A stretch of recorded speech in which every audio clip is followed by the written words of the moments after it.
Hi friends, welcome to my channel. இன்னைக்கு என்ன video பார்க்க போறோம்னா சப்பாத்தி பூரிக்கெலாம் எப்படி குருமா பண்ணுறதுன்றது தான் பார்க்க போகிறோம். வாங்க வீடியோக்குள்ளே போகலாம்.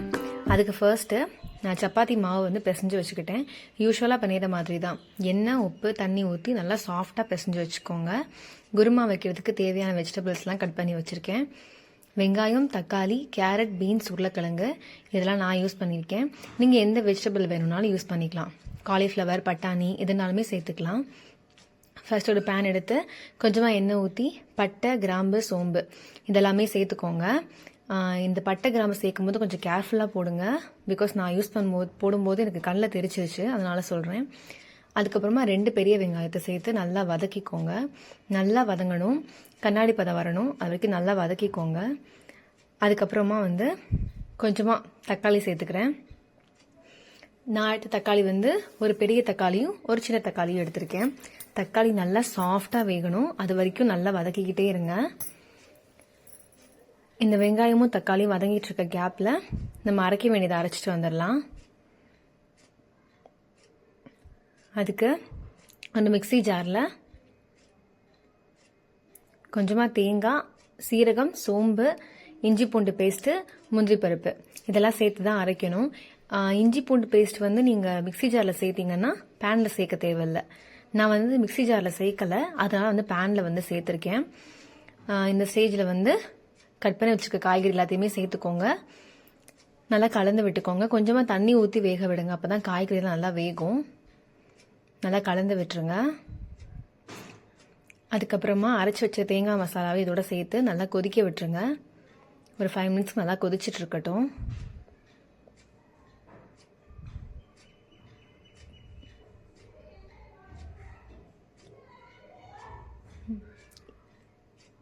கொஞ்சம் நேரம் கழித்து வீட்டு மிளகாத்தூள் தான் நான் யூஸ் பண்ணியிருக்கேன்.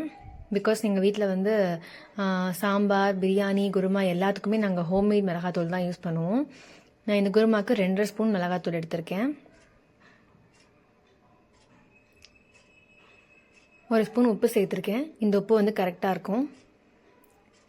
லாஸ்ட்டில் கரம் மசாலா சேர்த்துருக்கேன் ஃப்ளேவருக்காக. சேர்த்து நல்லா கலந்து விட்டுக்கோங்க. தண்ணி எவ்வளோ வேணும் திக்னஸ் பார்த்துட்டு தண்ணி சேர்த்துக்கோங்க. மூடி போட்டு வச்சிடலாம். சப்பாத்தியை பார்த்துட்டு வந்துடலாம். அதுக்குள்ளே சப்பாத்திக்கு நான் உருண்டை போட்டு வச்சிடறேன். எல்லாத்தையும் எடுத்து எவ்வளோ சாஃப்டாக இருக்குன்னு பாருங்கள் மாவு. குருமா ஓப்பன் பண்ணி பார்க்கலாம். செம்ம சூப்பராக கமன்னு ஸ்மெல் வந்தது. இந்த ஸ்டேஜை செக் பண்ணிக்கோங்க, காய்கறி எல்லாம் வெந்திருக்கான்னு சொல்லிட்டு கத்தி வச்சு செக் பண்ணி பார்த்துக்கோங்க. நல்லா வெந்துருச்சு ஓகே அப்படின்னா கொத்தமல்லி, புதினா தூவி ஃபினிஷ் பண்ணிடலாம். நல்லா கலந்து விட்டுக்கோங்க. இவ்வளோ கலர்ஃபுல்லாக இருக்குன்னு பாருங்கள்.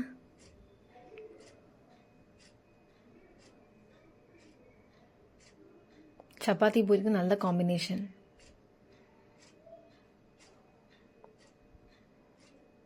அதுக்கப்புறமா வந்து சப்பாத்தியை தேய்ச்சி எடுத்துக்கலாம். நான் தேய்ச்சி எடுத்து வச்சுட்டேன். கல் நல்லா சூடாக இருக்கணும் சப்பாத்தி போடுறதுக்கு. செக் பண்ணிவிட்டு சப்பாத்தியை போட்டு எடுத்துடலாம். யூஸ்வலாக சப்பாத்தி போடும்போது வந்து எண்ணெயை சுற்றி ஊற்றாமல் சப்பாத்திக்கு மேலே ஸ்ப்ரெட் பண்ணி விட்டிங்கன்னா சப்பாத்தி ரொம்ப சாஃப்டாக இருக்கும். ட்ரை பண்ணி பாருங்கள். போட்டு முடிச்சு ரொம்ப பசிக்க ஆரம்பிச்சதுன்னு ஃபர்ஸ்ட்டு போட்டு சாப்பிட்டுட்டேன். குருமா எவ்வளோ கலர்ஃபுல்லாக இருக்குன்னு பாருங்கள். சப்பாத்தி உங்களுக்கு பிச்சு காட்டுறேன் பாருங்களேன், எவ்வளோ சாஃப்டாக இருக்குன்னு உங்களுக்கு அப்போ தெரியும். ஸோ கண்டிப்பாக ட்ரை பண்ணி பாருங்கள், உங்களுக்கு பிடிக்கும். தேங்க்ஸ் ஃபார் வாட்சிங்.